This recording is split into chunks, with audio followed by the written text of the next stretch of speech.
So yun nga no, ito yung lugar na minsan tayong naligaw. Sa ganda ng lugar na to, sabi ko sa sarili ko, babalikan ko to. Dito nga pala to sa Caliraya Nature Park, sa may Lindas Farm.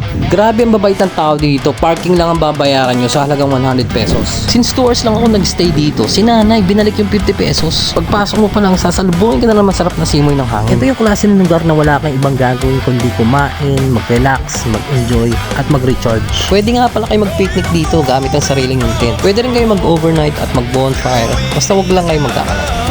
Tara, igutin natin. Tara.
O nga pala, since sumabot ka sa ending, i-follow mo na. Sige na!